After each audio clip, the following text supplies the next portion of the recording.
the click. The light vanishes. And suddenly, you are staring at your own pale reflection in the cold, dead glass of the screen. The room slowly returns to you. The hum of the refrigerator down the hall, the faint amber light bleeding through the blinds, the absolute, crushing quiet of being entirely alone.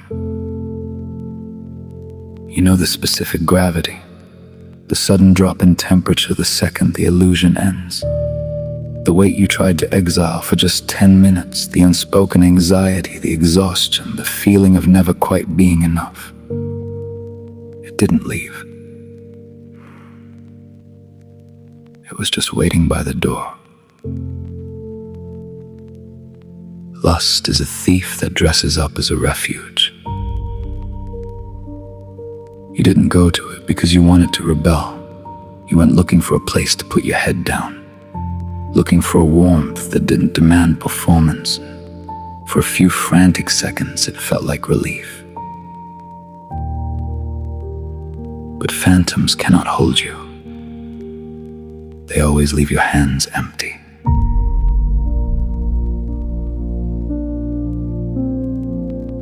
And now the shame is settling into your bones, reciting the exact same lines it did last week. I promised God I wouldn't do this again. I am disqualified. If you have carried this secret into church, if you have hidden it behind a smile and a raised hand during worship, you probably believe God is standing in the corner of this room right now, arms crossed, disappointed, distant. The religious script you have been handed is wrong. Your lust has a price, not God's anger, not His rejection. The price is what it does to you. It hollows out the very intimacy you are starving for. It charges you with the one thing you cannot afford to lose, the capacity to be known. You are feeling the hollow of it right now, the specific emptiness that only arrives after something that promised to fill you. But listen to the silence. God is not the one charging you. You have been treating this like an infection, a rotting thing to be cut out, starved, or prayed away in a panic. But lust is not the disease. It is the anesthetic. Beneath the locked doors and the deleted history, there is a hunger with a very specific shape. Not for pleasure, for quiet, for the particular warmth of being wanted by something that doesn't know your worst moments, for a mind that stops, just for a few minutes, the noise it has been making since before you can remember. The lust did not invent that hunger. It just promised to medicate it. And here's the cruelest thing lust actually does to you. The very thing you are starving for, to be truly known, to be held by something that doesn't require your performance, to have a mind that finally goes quiet. Every time you go back to the screen looking for it, you return a little less capable of receiving it. Not because God has moved further away, because you have. The intimacy you want requires the ability to stay in a room without reaching for something, to sit with the noise of yourself long enough for it to settle. Lust is not medicating the hunger. It is feeding on it. That is why trying harder never holds. You cannot break a famine by screaming at your own ribs to stop starving. But you also cannot be fed while you keep returning to something that has never once, in all this time, delivered what it promised. There was a woman in Samaria midday sun, the well, the hour when no one else came. Jesus was already sitting there when she arrived. He didn't pretend he didn't know her history. He knew every name, every door she had gone through, looking for the thing she could not find on the other side. He let the conversation open slowly, and then, without cruelty, without the voice of a man who has never needed anything, he named it. You have had 5 husbands, and the one you have now is not your husband. Not to destroy her, to show her that he had seen the exact shape of her searching every wrong turn, every empty room, and was still sitting at the well. And then he said, "Whoever drinks of the water that I will give him will never be thirsty again." He did not begin with her guilt, but he did not pretend it wasn't there. He started with her thirst, and he named the searching that had never satisfied it. We are so used to the sterile mechanics of religion. It always starts with your hands. It hands you a checklist: build higher walls, find an accountability partner, try harder, promise more.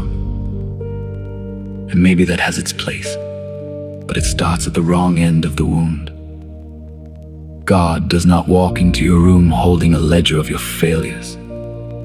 He sits down on the edge of the bed right next to the shame and asks the most terrifying, beautiful question. What were you trying to find? Not an interrogation, a diagnosis.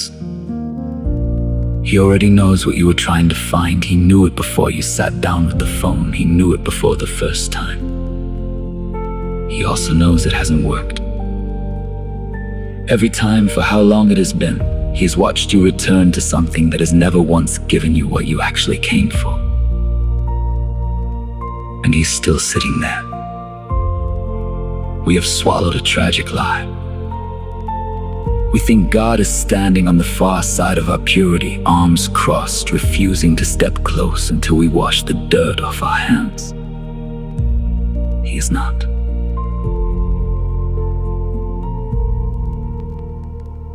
But he is also not indifferent to what the searching has cost you. He sees the hunger. He sees what you have done with it. He sees how the place you kept taking it has made you less able over time to receive what you were actually looking for. And he's here anyway.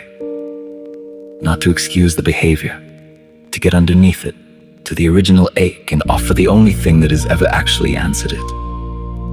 You don't have to cover your empty hands tonight. He's seen what you did with the hunger. He's still at the well. He is not waiting for the behavior to stop before he begins. But he has already begun. And what he begins changes what you want.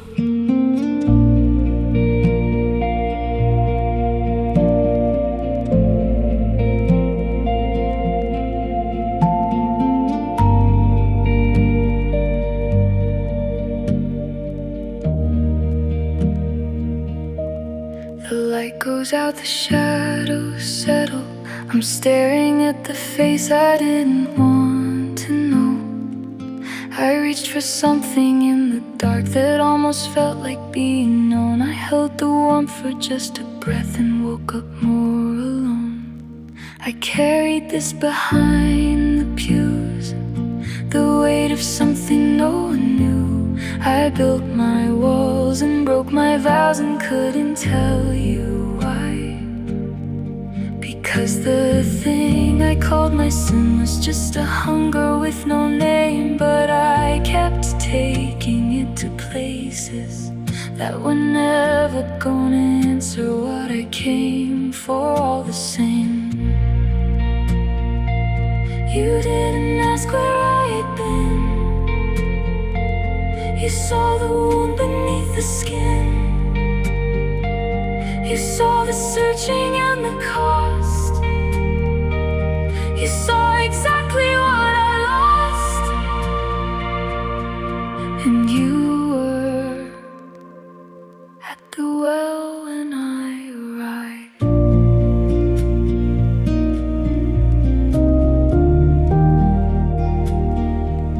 I thought if I could just be fed, the hunger would lie down instead.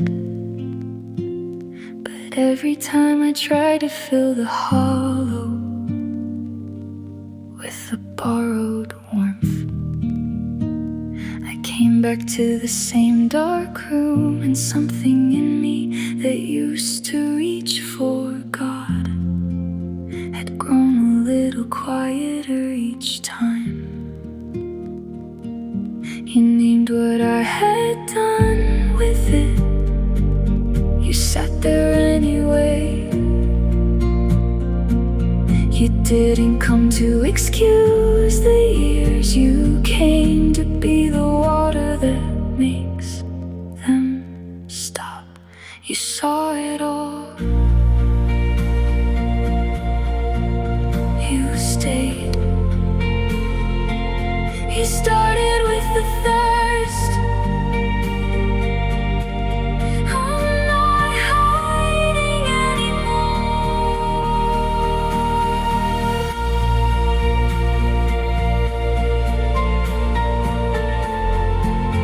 I'm not hiding anymore.